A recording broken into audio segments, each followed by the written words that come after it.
लोकशाही विशेषमध्ये याच महत्त्वाच्या विषयावरती अधिक चर्चा घडवून आणण्यासाठी आज आपण पॅनलवरती आमंत्रित केलेला आहे काँग्रेस प्रवक्ते अतुल लोंढे, भाजपचे आमदार राम कदम, मराठा महासंघाचे नेते राजेंद्र कोंढरे, आरक्षण धोरणाचे अभ्यासक समीर जोगळेकर आणि ओबीसी नेते श्रावण देवरे आपल्या या चर्चासत्रामध्ये आपल्या सोबत असणार आहेत। सुरुवात आपण सत्ताधारी पक्षापासून म्हणजेच अतुल लोंढे यांच्यापासून करूयात।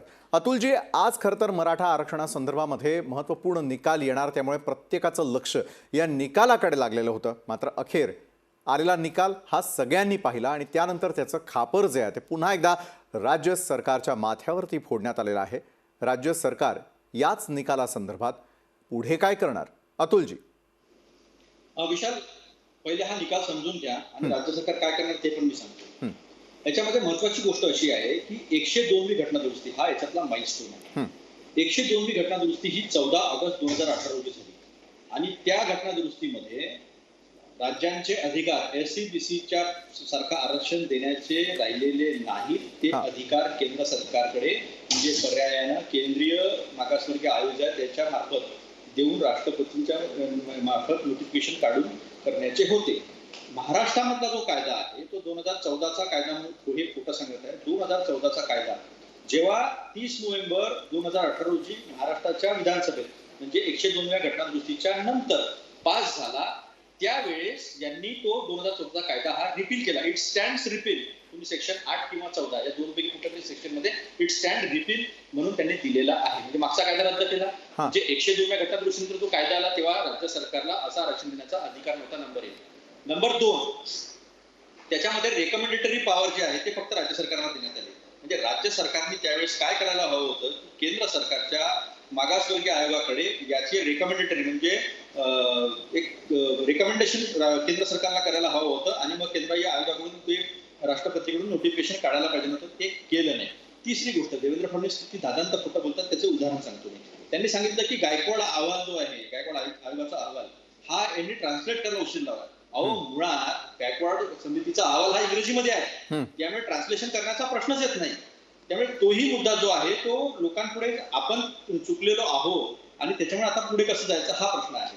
आता हा निकाल जो आहे तो 3:2 म्हणजे 5 जजेसचा बेंच होता, त्यातले 3 विरोधात गेले, 2 जे आहे ते फेवर मध्ये राहिले। त्यामुळे आता आपल्याला याच्यामध्ये 2 मार्ग आहेत। एक रेकमेंडेशन रिव्ह्यू पिटिशन टाकणे, ती राज्य सरकार करेल, आणि दुसरी गोष्ट केंद्र सरकारकडे अहवाल म्हणजे सर्वोच्च न्यायालय म्हटलं की गायकवाड अहवालाच्या आयोगामध्ये ज्या शिफारशी करण्यात आलेल्या आहे त्याच्यामध्ये एक्सेप्शनल आणि एक्स्ट्राऑर्डिनरी सर्कमस्टान्सेस हे ट्रू होत नाही, म्हणजे तो अहवाल अपूर्ण होता। म्हणजे अगेन 30 नोव्हेंबरला देवेंद्र फडणवीसांनी महाराष्ट्राला निक्षून सांगितलं होतं की मी कायद्यात टिकणार असं आरक्षण देतोय, कुठेही ते रद्द होणार नाही असं आरक्षण देतो आहे, पण सुप्रीम कोर्टाने एक्झॅक्टली याच्या विरुद्ध असं बोललेलं आहे। त्यामुळे त्या त्रुटी ज्या आहेत त्या तज्ञ लोकांसमोर बसून त्या दूर कराव्या लागतील आणि तसा जो रिपोर्ट आहे तो केंद्राच्या मागासवर्गीय आयोगाकडे पाठवावा लागेल रेकमेंडेशन म्हणून, आणि मग केंद्राने तो पारित करून घ्यावा। बरं अतुलजी, म्हणजे पुढे राज्य सरकार नेमकं करण्यासाठी काय तयार आहे हे अगदी थोडक्यात आपण सांगितलं। घटना दुरुस्तीनंतर राज्य सरकारला कुठल्याही प्रकारचे जे ते आरक्षण देण्यासंदर्भातले अधिकार नाहीये हा मुद्दा लक्षात आला। मराठा महासंघाचे नेते राजेंद्र कोंढरे आपल्यासोबत आहेत। राजेंद्रजी, आज लागलेल्या निकालानंतर मराठा समाजाची प्रतिक्रिया ही अत्यंत आवश्यक आहे, कारण एका बाजूला मराठा समाज जो आहे तो आस लावून होता की आलेला निकाल हा आपल्या बाजूने जर लागला तर मराठा समाजाचं या ठिकाणी कल्याण होईल। मात्र आलेल्या निकालाकडे आपण कशा प्रकारे पाहता? कारण हा निकाल आपल्या बाजूने लागावा, त्याचबरोबर मराठा आरक्षण मिळावं यासाठी मराठा समाजाने केलेली आज आंदोलनं प्रत्येकाच्या डोळ्यासमोर आलेली आहेत। त्यानंतरही कोरोनाच्या काळामध्ये कुठलीही उद्विग्न प्रतिक्रिया उमटू नये या संदर्भातलं आवाहन देखील करण्यात आलं। मात्र पुन्हा एकदा मराठा समाजाला रस्त्यावर उतरावंसं वाटतंय। राजेंद्र कोंढरेजी, राज्य सरकारनं आपली बाजू समजावून सांगितली, घटना दुरुस्ती हा देखील मुद्दा आपण ऐकला असेल, पुढे काय? राजेंद्र कोंढरेजी, 2 इश्यू आहेत की आजचा जो सर्वोच्च न्यायालयाचा निर्णय आहे हा मराठा समाजाच्या पाठीत आणि छातीत दोन्हीकडे एका वेळेस झालेले वार आहेत आणि त्यांनी कधी न भरून येणारे नुकसान हे आजच्या न्यायालयाच्या निर्णयामुळे झालेलं आहे। तरी देखील सकाळपासून ज्या वेगवेगळ्या प्रतिक्रिया आहेत त्याच्यामध्ये एक एंटर करतो मी असं की जे काही सकाळी माननीय न्यायालयाने डिक्लेरेशन केलेलं आहे त्या डिक्लेरेशन मध्ये एक्स्ट्रा ऑर्डिनरी सर्कमस्टन्सेस म्हणजे विशेष अपवादात्मक परिस्थिती ही सिद्ध करू शकलं नाही गायकवाड कमिशन, अशा प्रकारचं त्याच्यामध्ये एक ऑब्झर्वेशन आहे। माझं या ठिकाणी प्रायमपेसी असं मत आहे, या ठिकाणी अतुल लोंढे पण आहेत. तर आमचं जे म्हणणं आहे की राज्य मागासवर्ग आयोगाची जी पहिल्या 3 शिफारसी आहेत, तो आयोगाचा अहवाल पूर्ण इंग्रजीत आहे आणि तो माझ्याकडे आता आहे. त्याच्यामधल्या 3 रेकमेंडेशन पैकी 2 रेकमेंडेशन आहेत ह्या अतिशय महत्वाच्या, आणि हे महाराष्ट्राला मी जाणीवपूर्वक सांगतोय की मराठा समाज हे socially educationally backward class of citizen हे डिक्लेरेशन माननीय सर्वोच्च न्यायालयाने सेट असाइड केलंय का, स्क्वॅश केलंय का, हा पहिला इश्यू आहे. आणि दुसरा इश्यू हा वेगळा आहे. तो कोणता आहे तर एक्स्ट्राऑर्डिनरी सर्कमस्टन्स, म्हणजे 50% पुढे जाण्याचा. जर 50% पुढे जाण्यापुरताचा जर विषय मर्यादित असेल तर ह्या अहवालाचा आधार घेऊन आजही राज्य सरकार मराठा समाजाला 50% आतमध्ये आरक्षण देऊ शकतं. आपल्या इथलं पॉलिटिकल कंपल्शन काय आहे की ह्या महाराष्ट्रामध्ये अस्तित्वात असलेलं 32% जे ओबीसी पॉप्युलेशन आहे, ह्या पॉप्युलेशनला त्याच्या लोकसंख्येच्या प्रमाणापेक्षा 2.5 पट आरक्षण आत्ता राज्य सरकारमध्ये मिळतंय. अशा परिस्थितीमध्ये हा मराठा समाजावर मोठा होत असलेला अन्याय, त्यामुळे आम्ही कोणतं आरक्षण काढून घ्या असं कधी म्हटलो नाही. परंतु पॉलिटिकल कंपल्शन म्हणून 50% पुढे जाण्याच्या दृष्टिकोनातनं ज्यावेळेस ह्याची चर्चा विधिमंडळात झाली, इथं सर्वच पक्षाचे लोक आहेत, मी सर्व पक्षाच्या 156 आमदारांना हे आम्ही प्रत्यक्ष भेटून मेलवर हे सर्व निवेदन दिलेलं होतं. ह्याच्यामध्ये जे जे काही लिगल कॉम्प्लिकेशन्स आहेत हे सगळे त्याच्यात घेतले, त्याच्यावर विधिमंडळात चर्चा व्हावी अशा प्रकारची आम्ही विनंती सर्व पक्षीय आमदारांना या ठिकाणी केलेली होती. मला आता आरोप आणि प्रत्यारोपामध्ये जायचं नाही, परंतु राज्य मागासवर्गाच्या आयोगाचे जे अहवाल आहेत त्याचे अनेक्षर अनेक मराठीत पण आहेत. एक्स्ट्राऑर्डिनरी सर्कमस्टन्सेस केव्हा सिद्ध करू शकतो तर डिटेल ज्यावेळेस आपण सर्वे करतो. आणि अजून एक महाराष्ट्राला सांगायचंय आणि राज्यकर्त्यांना आणि विरोधी पक्षाला, आरक्षणाचं एकूण प्रमाण 82% पॉप्युलेशन जर ते रिझर्व्ह कॅटेगरीचं असेल तर ते 50 मध्ये बसवता येत नाही, म्हणून आपण एक्स्ट्राऑर्डिनरी सर्कमस्टन्स म्हणून विशेष असाधारण परिस्थिती म्हणून 50%ची लिमिट क्रॉस करतो. आपल्या राज्यामध्ये 2% आरक्षण पूर्वी क्रॉस झालेलं आहे. त्यानंतर 4% आरक्षण काँग्रेस सरकारने मुस्लिम समाजाला दिलेलं होतं, ते सुद्धा शिक्षणातलं आरक्षण माननीय उच्च न्यायालयाने मान्य केलं होतं. त्यामुळे मांडणीमध्ये कुठं आपण कमी पडलो याचा अभ्यास करून तेवढ्या बरोबर मांडणीमध्ये आपण कुठे कमी पडलो. राजेंद्र कोंडरेजी, पाहिलं पाहिजे. आपलाच प्रश्न मी पुढे घेऊन जातो आरक्षण धोरणाचे अभ्यासक समीर जोगळेकर यांच्यासाठी. समीरजी, मांडणीमध्ये नेमकं कुठे आपण कमी पडलो? काही महत्वाच्या ज्या शिफारशी ज्या आहेत सुरुवातीच्या 3 या आताच मगाशी कोंढरेजी यांनी सांगितलं, त्यापैकी एक म्हणजे विशेष अपवादात्मक परिस्थितीमध्ये जे आहे त्या ठिकाणी आरक्षण देणं आणि आरक्षण न टिकण्यामागं म्हणजे 50%पेक्षा जास्त आरक्षण होणं. तमिळनाडूमध्ये ते टिकू शकतं, महाराष्ट्रासाठी का नाही हा प्रश्न. त्याचबरोबर मांडणी करताना नेमकी चूक कुठे झाली? समीरजी, आरक्षण धोरणाचे अभ्यासक आपल्यासोबत आहेत. समीरजी बोला. विशालजी नमस्कार, सर्वांना नमस्कार. आरक्षणाचा बचाव करण्यात मांडणीत कुठे चूक झाली हा एक वेगळा मुद्दा आहे आणि त्याची सविस्तर चर्चा करूच, पण मला जरा 2 वेगळे मुद्दे मांडायचे ते आधी मांडतो. आणि नक्की समीरजी बोला. पहिली गोष्ट मी स्पष्ट करतो की सामाजिक दृष्ट्या जे मागास आहेत त्यांना विकासाची संधी मिळालीच पाहिजे, हा आरक्षणामागचा उद्देश आहे आणि त्या उद्देशाला विरोध नाही. मात्र आरक्षण हाच ती विकास करण्याचा एकमात्र मार्ग आहे का याबाबत आपण गंभीरपणे विचार केला पाहिजे. कारण 5-6 दशकं झाली आपण हा मार्ग अवलंबला आहे आणि तरी देखील अजून मागासपणा कमी होण्याऐवजी वाढतोच आहे. मागास जातींची, समाजांची, लोकांची संख्या देखील वाढतेच आहे. तर आपण जो उपाय अवलंबला आहे तो बरोबर आहे का, हाच मुळात विचार करायची माझ्या मते गरज आहे. काही बाबतीत गंभीरपणे विचार झाला पाहिजे. आरक्षणाचं जे आपण धोरण अवलंबलंय, अंमलबजावणी करतोय, त्याच्यावरचे जे आक्षेप आहेत आणि त्याच्यावर जे उपाय आहेत त्या प्रत्येकाबाबत एक अर्ध्या मिनिटात फक्त बोलतो. धोरण आपण असं ठरवलं की शिक्षण आणि रोजगार या क्षेत्रात जागा राखीव ठेवायच्या, त्यामुळे विकासाच्या संधी मिळतील. आता जागा राखीव ठेवणे हा देखील एक प्रकारचा भेदभाव आहे, भले तो सकारात्मक म्हणजे पॉझिटिव्ह डिस्क्रिमिनेशन असलं तरी, पण तो भेदभाव असल्यामुळे त्याला मर्यादा आहे. आणि म्हणूनच बाबासाहेब आंबेडकरांनी सुद्धा ती मर्यादा 10 वर्षांची सांगितली होती आणि आढावा घ्या असं म्हटलं होतं. पण आज त्याला मर्यादा राहिलेली नाहीये. हे खुल्या प्रवर्गाचं आणि तटस्थपणे विचार करणाऱ्यांचं एक चिंतेचं कारण आहे. तर याचा विचार झाला पाहिजे. दुसरा अंमलबजावणीचा जो मुद्दा आहे, खऱ्या गरजूंना खरंच लाभ होतोय का आणि ज्यांना गरज नाहीये ते देखील लाभ घेत आहेत, असं का होतंय? अंमलबजावणीमध्ये जे दोष आहेत त्यावर आपण चर्चा करणार आहोत की नाही, की अधिकाधिक लोकांना आरक्षण देण्याबाबतच फक्त चर्चा करणार आहोत, हा दुसरा पैलू आहे.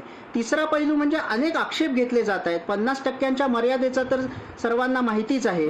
पण मागास म्हणजे काय आणि विकास झाला म्हणजे काय हे आपण स्पष्टपणे ठरवलंच नाहीये. मागास आरक्षण मिळालं पण काय झालं म्हणजे विकास होणार आणि मग ते आरक्षण थांबणार याच्याबाबत काहीच स्पष्टता नाही. त्यामुळे आपलं पिढ्यानुपिढ्या आरक्षण चालू ठेवायचं का?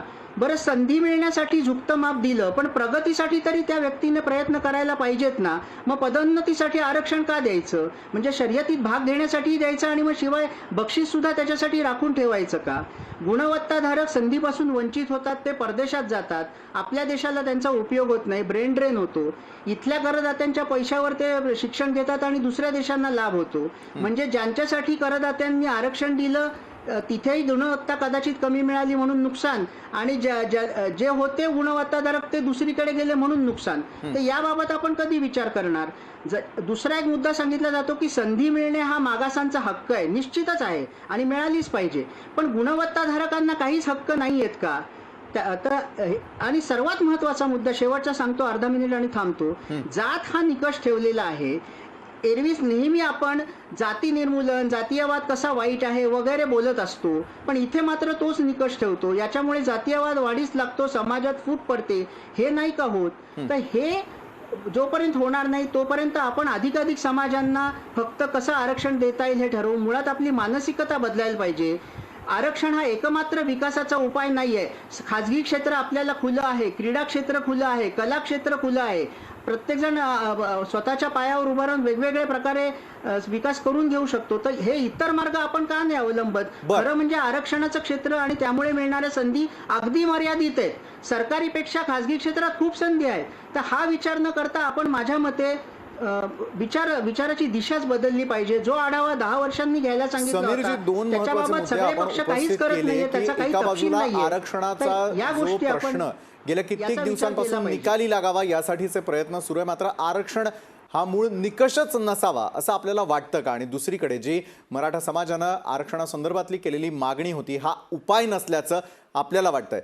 याच संदर्भामध्ये इतरही मान्यवर जे आहे ते अगदी काही मराठा आरक्षणासंदर्भातला एक मोठा निकाल आल्यानंतर, मराठा आरक्षण जे आहे ते रद्द करण्याचा एक मोठा निकाल आल्यानंतर मात्र मराठा समाज हा रस्त्यावरती उतरताना दिसला. मात्र कोरोनाच्या या संकट काळामध्ये कुठलंही अप्रिय कारण जे त्यांनी उचललेलं नाही आणि ते कुणीही उचलू नये हेच आवाहन या चर्चेच्या अगदी सुरुवातीला देखील मी पुन्हा एकदा आपल्या सगळ्यांना करतोय. याच संदर्भामध्ये अधिक चर्चा करण्यासाठी आपल्यासोबत आज आहेत काँग्रेस प्रवक्ते अतुल लोंढे, भाजपचे आमदार राम कदम, मराठा महासंघाचे नेते राजेंद्र कोंढरे, आरक्षण धोरणाचे अभ्यासक समीर जोगळेकर आणि ओबीसी नेते श्रावण देवरे देखील या चर्चेमध्ये सहभागी आहेत. राम कदमजी, मी आपल्याकडे येतो. अगदी चर्चेच्या सुरुवातीपासून एक महत्त्वाचा मुद्दा जो अतुल लोंढेंनी उपस्थित केला तो म्हणजे घटना दुरुस्ती संदर्भातला. घटना दुरुस्ती झाल्यानंतर मात्र राज्य सरकारला कुठल्याही प्रकारे आरक्षण देण्यासंदर्भातले कुठलेही अधिकार नसल्याचं सांगितलं गेलं. त्याचबरोबर एका बाजूला मुख्यमंत्र्यांनी एक मोठं निवेदन केलेलं आहे, मुख्य निवेदन केलेलं आहे की मराठा आरक्षणासंदर्भामध्ये लवकरात लवकर केंद्रानं म्हणजे पंतप्रधानांनी हस्तक्षेप करावा, राष्ट्रपतींनी देखील जो आहे तो पुढाकार घ्यावा. म्हणजेच काय तर राज्य सरकार जे आहे आता केंद्र सरकारकडे आस लावून आहे आणि मराठा समाज देखील. राम कदमजी, केंद्र सरकार आता या संदर्भात पुढे काय करणार? म्हणजे आरंभीची 25 मिनिटं कनेक्शन नव्हतं त्यामुळे मी बोलू शकलो नाही. अपेक्षा अशी आहे की प्रमुख 3 मुद्दे या ठिकाणी आपण मला मध्ये न टोकता मांडू द्यावे. नक्कीच राम कदमजी. सगळ्यात पहिला मुद्दा, आज महाराष्ट्रातल्या 31% मराठा समाज हा अतिशय प्रक्षुब्ध आहे, चिडलाय आणि या 3 पक्षाच्या वसुली सरकारवर त्याची प्रचंड नाराजी आहे. आणि ही नाराजी 2 गोष्टीसाठी आहे. 1999 ते 2014 15 वर्ष राष्ट्रवादी काँग्रेसचं सरकार असताना देखील मराठा समाजाला आरक्षण दिलं पाहिजे या पक्षांना कधी सुचलं नाही. 31 मे 2014 मोदीजी पंतप्रधान झाल्याच्या नंतर ज्या पद्धतीचा दारुण पराभव या दोन्ही पक्षांचा झाला, रातोरात यांना मराठा समाजाची आठवण आली आणि न टिकणारं अशा स्वरूपाचं जुजुबी 2014च्या विधानसभाच्या निवडणुकीमध्ये दारुण पराभव होऊ नये या अपेक्षेपोटी या 2 पक्षांनी दिलं. त्यामुळे राष्ट्रवादीचा आणि काँग्रेस पक्षाचा मराठा समाजाला जसं कापसाच्या बुळानं ते दूध पितायत अशा प्रकारची भावना यांची कदाचित असावी, तर त्याच्यामुळे अशा प्रकारचा दुधखेळ त्यांनी केला. हा पहिला. दुसरा बिंदू, उच्च न्यायालयामध्ये देखील टिकेल अशा स्वरूपाचं आरक्षण, ऐतिहासिक आरक्षण पहिल्यांदा भाजपच्या सरकारनं आदरणीय देवेंद्र फडणवीस साहेब मुख्यमंत्री असताना अतिशय अभ्यास करून दिला.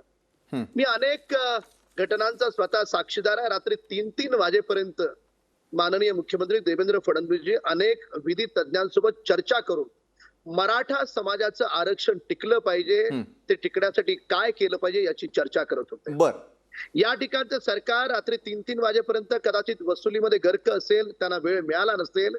निव्वळ आणि निव्वळ या वसुली सरकारच्या मूर्खपणामुळे, निष्काळजीपणामुळे, हलगर्जीपणामुळे आणि उद्या टिकलं नाही तर लहान मुलासारखं कसं केंद्राकडे बोट करायचं ही 3 पक्षाची सवय आहे, तसं आपण बोट करून मोकळे होऊ या भावनेतून या सरकारनं हे आरक्षण सुप्रीम कोर्टात टिकू दिलं नाही.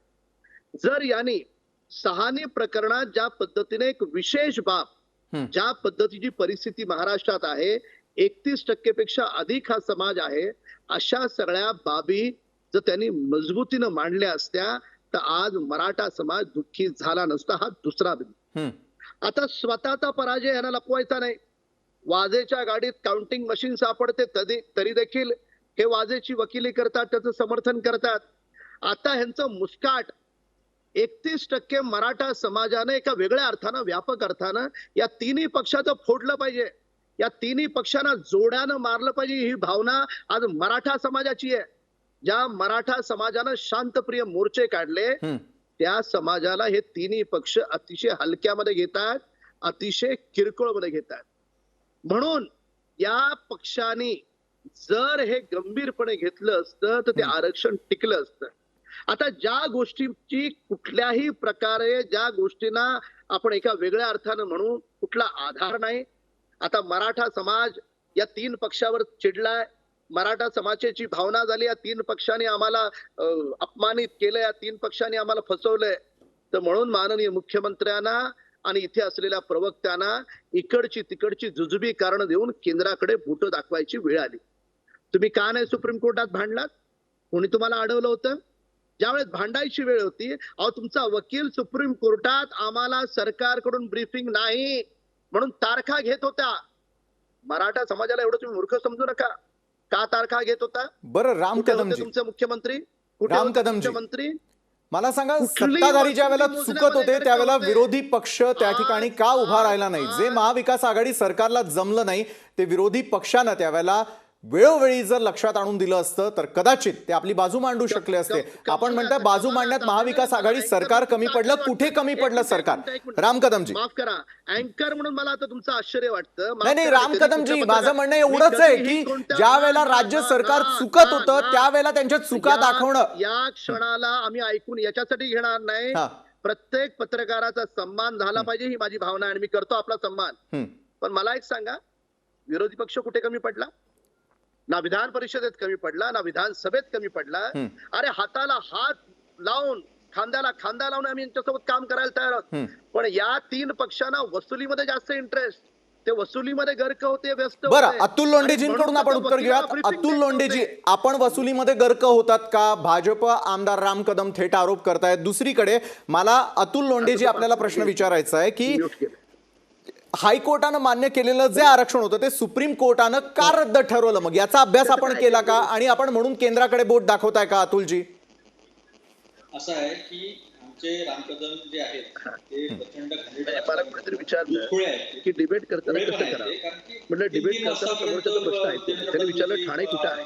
काम करतात, विधिज्ञांशी बोलतात, 19 तास पहिलेही बोलले पण त्यांना काही मंत्रीपद त्यांनी काही दिलं नाही. त्याच्यामुळे ते आपली जेवढी गरळ होती तेवढी गरळ होती. राम कदमची आता ऐका, मी तुम्हाला निकाल सांगतो. निकाल दुसरे कुणी काय म्हटलं नाही. गायकवाड कमिशनचा रिपोर्ट सुप्रीम कोर्टाने फेटाळला. कोणता रिपोर्ट? आम्ही कायद्यात बसणारं आरक्षण दिलं असं म्हणणारा रिपोर्ट गायकवाड कमिशनचा सुप्रीम कोर्टाने आज फेटाळला. हा निकालाचा एक मुद्दा होता, एक भाग होता. दुसरा भाग, सरळ सरळ सुप्रीम कोर्टाने सांगितलं की 102वी घटना दुरुस्ती ही 14 ऑगस्ट 2018 रोजी झाली आणि त्यानंतर राज्यांना SC-BC सारख्या जातींना आरक्षण देण्याचा अधिकार राहिलेला नव्हता. त्यांचा अधिकार हा फक्त रेकमेंडेटरी होता. ते रेकमेंडेशन केंद्र सरकारच्या केंद्रीय आयोगाला करून राष्ट्रपतींकडून नोटिफिकेशन काढून अशा पद्धतीचं आरक्षण करायला पाहिजे असा त्यांनी निकाल दिला. म्हणजे त्यांनी केंद्र सरकारचा तो अधिकार आहे असं स्पष्टपणे हा. सांगितलं. तिसरा मुद्दा, गायकवाड कमिशनचा रिपोर्ट आता यांच्या कोंढरेंकडे आहे, तो इंग्रजीमध्ये आहे. जरा देवेंद्र फडणवीसांना जाऊन सांगा, म्हणजे ते 3-3 वाजेपर्यंत कोण वसुली करत होते स्पष्ट होईल, कारण की त्यांना रिपोर्टच इंग्रजीमध्ये आहे की मराठीत आहे माहित नाही, ते ट्रान्सलेशनवरच बोंबा मारत होते. चौथा मुद्दा, हे सगळं जे आहे ना, ज्यांचे जे वकील होते हायकोर्टात तेच वकील ठेवले, कुठलाही वकील बदललेला नाही. चौथा मुद्दा, अटर्नी जनरल रोदगी यांनी कन्फ्युजन तयार केलं, राज्य सरकारला पहिले अधिकार नाही. This is my opinion, this was the first statement and the second statement was no no no no no we have protected the rights of state government. हे म्हटलं, हे जे ओपिनियन अटर्नी जनरलनी सुप्रीम कोर्टात दिलं ते त्यांनी फेटाळून आलं सुप्रीम कोर्टाने, आणि 102व्या घटनादुरुस्तीत तुम्हाला असा अधिकार नव्हता.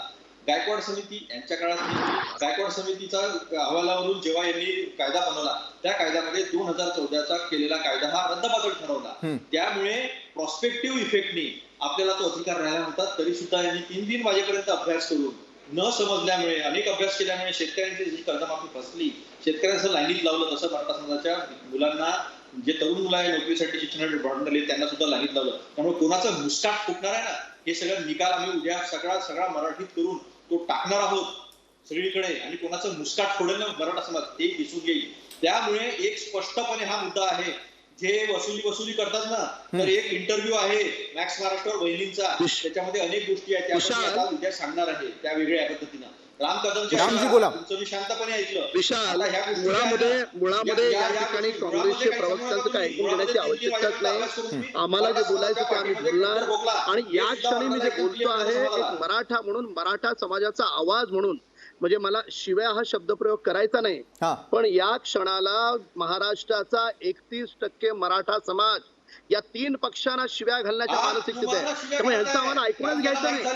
तुमच्या मूर्खपणामुळे, तुमच्या निष्काळजीपणामुळे आम्हाला ऐकायचंच नाही तुमचं काही. तुमचं ऐकलं आम्ही 1.5 वर्ष ऐकलं, डोळ्यांनी 1.5 वर्ष तुमची वसुली पाहिली. आज जर आम्ही उद्या मी घातल्यावर चर्चा करत असेल तर मला ठाण्याचं ऐकायचंच नाही.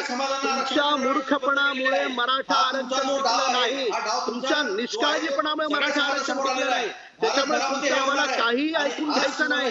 या ठिकाणी फक्त एकच मराठा समाजाला ऐकायचंय, मराठा समाजाची तुमच्या 3 पक्षांनी हात जोडून माफी मागत, होय आम्ही पुन्हा सुप्रीम कोर्टामध्ये अपील करू, पुन्हा सुप्रीम कोर्टामध्ये आम्ही कायद्याचे दरवाजे ठोकू. हा तुमच्याकडून शब्द पाहिजे. कसल्या केंद्राकडे बोटं दाखवता, कसल्या केंद्राकडे बोटं दाखवता?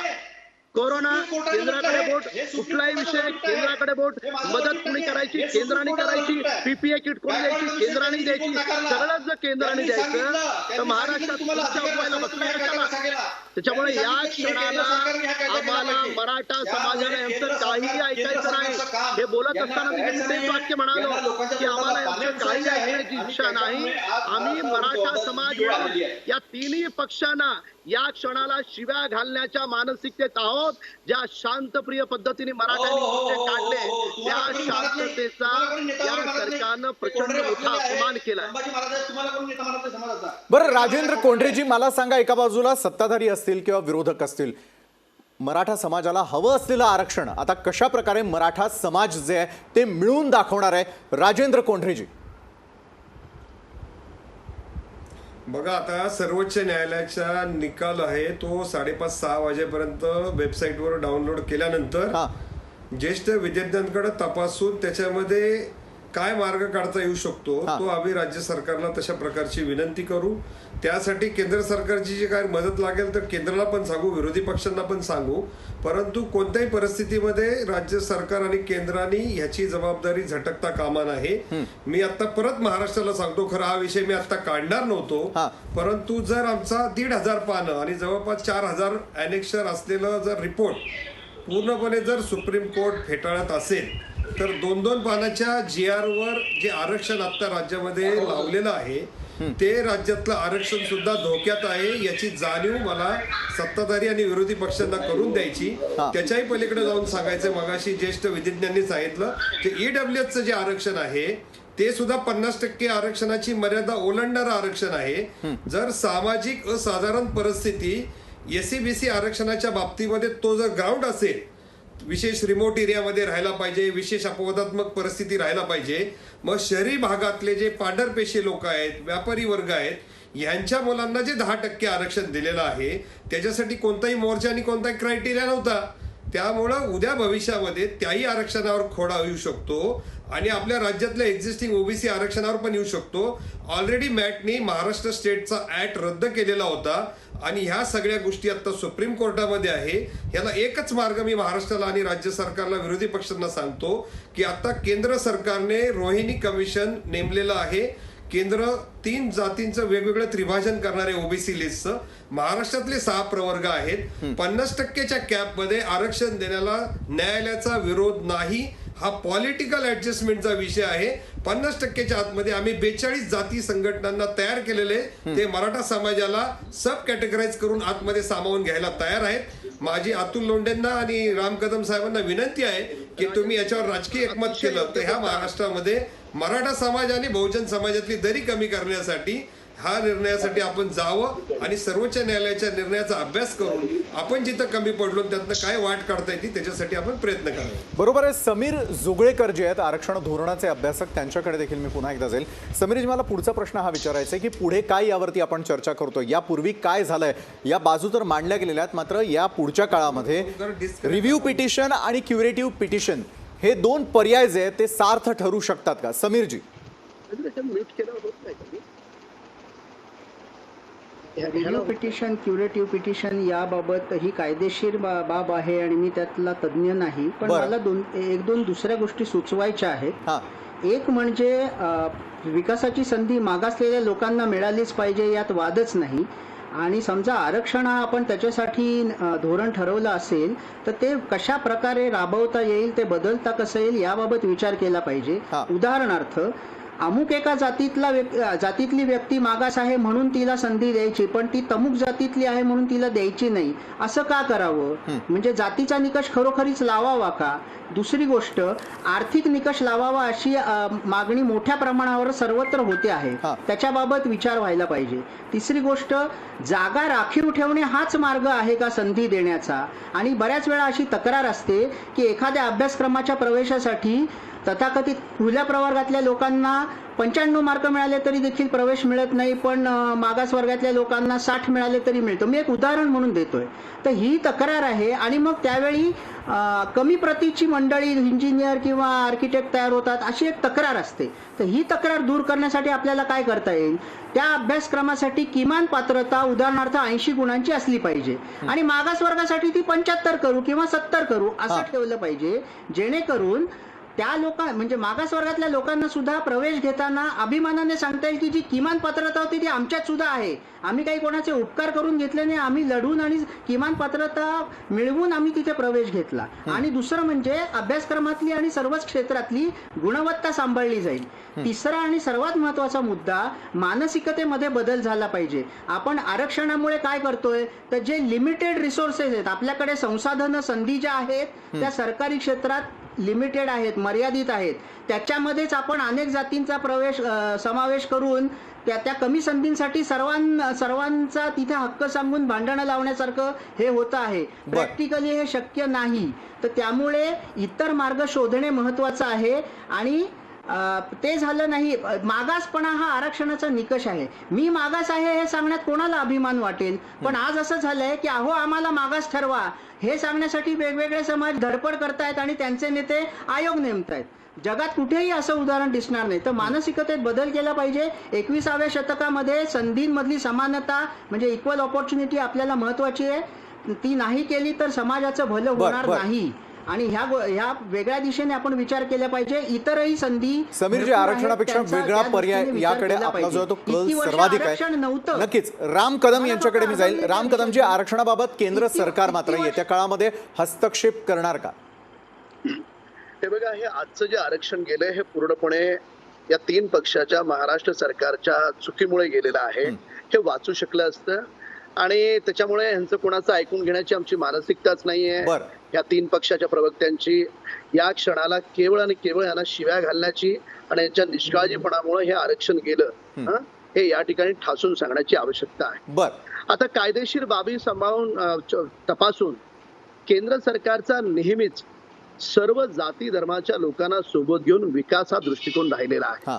पण ज्या पद्धतीनं माननीय मुख्यमंत्री आणि हे काँग्रेस पक्षाचे आणि राष्ट्रवादी शिवसेनेचे नेते जे मराठा समाजाला या ठिकाणी केंद्राकडे बोट दाखवून स्वतःवर आलेलं ढकलण्याचा प्रयत्न करतात ते काही खरं नाहीये. हा. आधी मान्य करा की तुमच्या 3 पक्षाच्या मूर्खपणामुळे जो मराठा समाज आस लावून बसला होता, ज्या मराठा समाजाच्या मुलाला नोकरीत आरक्षण मिळालं असतं, ज्या मराठा समाजाच्या मुलाला शिक्षणात आरक्षण मिळालं असतं, त्या सगळ्या त्याच्या अपेक्षांवर, आशा आकांक्षांवर या 3 पक्षाच्या वसुली खेळामुळे आज पाणी पडलंय. हे आधी मान्य करा. बर हे मान्य करायचं सोडून याने केंद्राकडे बोट दाखवायला सुरुवात केली. याला काय अर्थ आहे? आणि केंद्र सरकार सर्वच बाबतीमध्ये सगळ्या जाती धर्मांसोबत आहे. आता त्या कायदेशीर काय बाबी आहेत त्या तपासल्या जातील, पण या क्षणाला स्वतःचं पाप न मान्य करता लगेच जी कुठल्याही गोष्टीत अगदी म्हणजे उद्या भविष्यामध्ये काही जरी झालं आणि आतापर्यंत 1.5 वर्षात ज्या ज्या गोष्टी घडल्या हे 3 पक्ष काय करतात? ते रडक्या लहान मुलासारखं केंद्राकडे बोट दाखवतात. ज्या वेळेस बर. तुमचे वकील विचारत होते की साहेब ब्रीफिंग द्या, साहेब ब्रीफिंग द्या, तेव्हा साहेब बंगला सोडून बाहेर पडायला तयार नव्हते. साहेब कोरोना होईल म्हणून ब्रीफिंग द्यायला तयार नव्हते. साहेब झूम कॉलवर पण यायला तयार नव्हते. का केलं तुम्ही हे? तुम्ही झूम कॉलवर तुमचे नेते येत नव्हते. तुमचे नेते अतुलजी त्या उत्तर वकिलांना देतील. ब्रीफिंग अतुलजी, देत नव्हते. राज्य सरकार आणि पुढचं त्या पाऊल काय सगळ्या- उचलणार? केंद्राकडे बोट दाखवलं जात आहे असं राम कदम जे आहेत ते निक्षून सांगताना दिसतात आणि राज्य सरकारच यामध्ये कसं कमी पडलं हे देखील सांगताय. अतुलजी उत्तर आहे आपल्याकडे? नाही, मला आता एवढ्या खालच्या पातळीवर जाऊन भाजपसारखं बोलता येत हा. नाही. ती माझ्या पक्षाची आणि माझी स्वतःची संस्कृती नाही. त्यामुळे ते जे एवढं घाणेरडं बोलतात खालच्या पातळीवर त्यांना त्यांचं लागला. हा. एक मुद्दा याच्यात महत्वाचा आहे. मी न्यायालयाचा निर्णय सांगितला. मी त्या समाजाचा आहे आणि या समाजाचं राजकारण होऊ नये आरक्षणाचं या मताचा आहे. आज सुप्रीम कोर्टाने स्पष्टपणे सांगितलेलं आहे राज्याला हा अधिकार नाही. 102 घटना दुरुस्तीनंतर हा अधिकार केंद्रीय मागासवर्गीय आयोगाला आहे आणि राज्याला फक्त रेकमेंडेटरी पॉवर आहे. राज्याने रेकमेंड करून केंद्रीय आयोगाकडे पाठवायचा आणि राष्ट्रपतींच्या सहीने नोटिफिकेशन काढून हे आरक्षण घ्यायचं.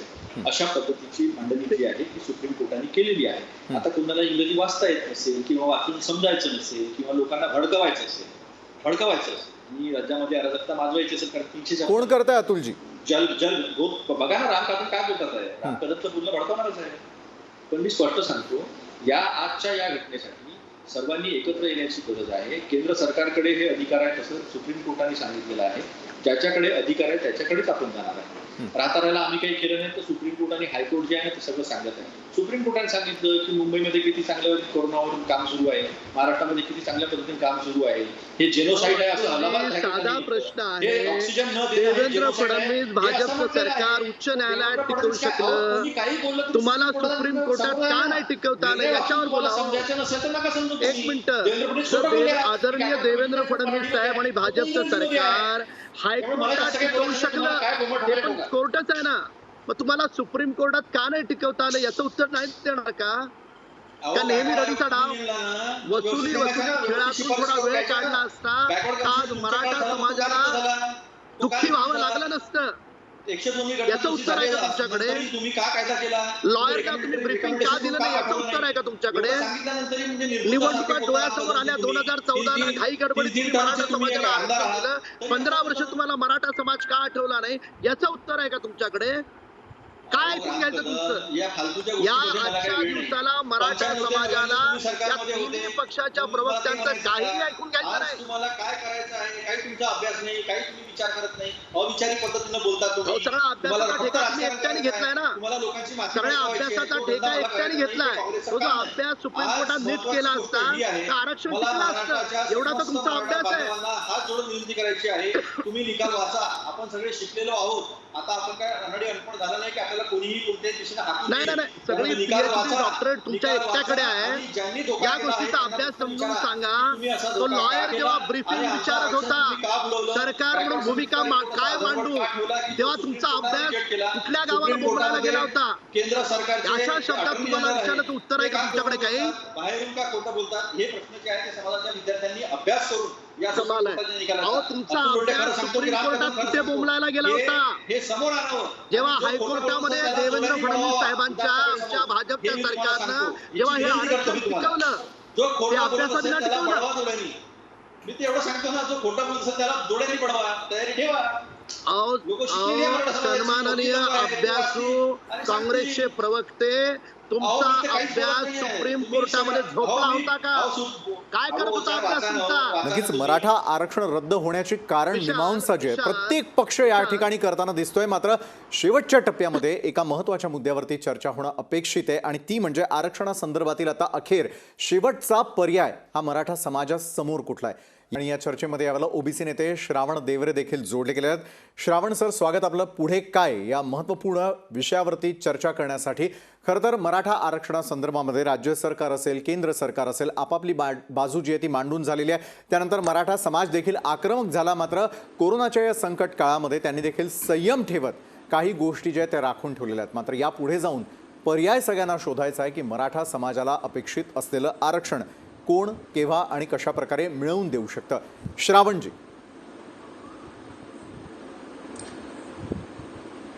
सुप्रीम कोर्टाच्या आजच्या निकालाने ज्या काही 2-3 गोष्टी सिद्ध झालेल्या आहेत हां त्याच्यातली एक महत्वाची गोष्ट सिद्ध झाली आहे की आम्ही ओबीसी संघटना जो मार्ग आम्ही सांगत होतो मराठा समाजाला आरक्षण देण्याचा मार्ग, हां त्याच्यावरच पुन्हा आता ती गोष्ट येऊन पडलेली आहे.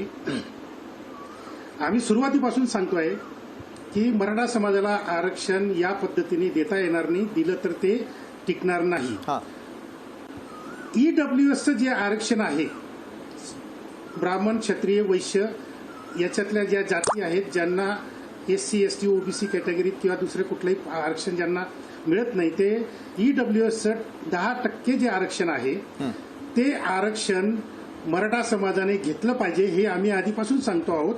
आणि सुप्रीम कोर्टाने फक्त SC-BCचं आरक्षण रद्द केलेलं आहे, ईडब्ल्यूएसचं आरक्षण रद्द केलेलं नाही. मराठा समाजाला ईडब्ल्यूएसचं आरक्षण मिळतं आहे, ते अजूनही पुढे घेऊ शकतात. त्याच्याही पुढे जाऊन मी आणखी सुचवू इच्छितो की 50% जी मर्यादा आहे ती 50% मर्यादा फक्त SC ST OBC यांच्या आरक्षणावर 50% मर्यादा आहे. हां हां परंतु ईडब्ल्यूएस वर कुठलीही आरक्षणाची मर्यादा नाही. त्यामुळे महाराष्ट्र सरकारने ताबडतोब आपलं अधिवेशन बोलवावं आणि त्याच्यामध्ये नवीन कायदा मंजूर करून घ्यावा आणि त्या कायद्याप्रमाणे ईडब्ल्यूएसचं 10% आरक्षण महाराष्ट्र राज्यापुरतं 10%वरून ते 25% करावं आणि वरचे 15% हे मराठा समाजाला स्वतंत्रपणे आरक्षण देण्यात यावं. म्हणजे जेणेकरून मराठा समाजाला जे आरक्षण पाहिजे आहे 12%, 13%, 15% ते ईडब्ल्यूएस कॅटेगरीमधून त्यांना सहज मिळू शकतं. आणि हे पक्का आरक्षण आहे, याला सुप्रीम कोर्टात चॅलेंज नाही. कोणी चॅलेंज दिलं तर ते टिकणार नाही, मराठा आरक्षणच टिकेल जर ईडब्ल्यूएस कॅटेगरीमधून दिलं तर. हे फार महत्वाचे मुद्दे हे लक्षात ठेवलं पाहिजे. दुसरा महत्वाचा मुद्दा सुप्रीम कोर्टाने याच्यामध्ये एक सिद्ध झाला आहे की काँग्रेस, राष्ट्रवादी काँग्रेस, भाजप आणि शिवसेना हे जे पक्ष आहेत या पक्षांचा इतिहास आरक्षण देण्याचा नाही, आरक्षण काढून घेण्याचा इतिहास आहे यांचा.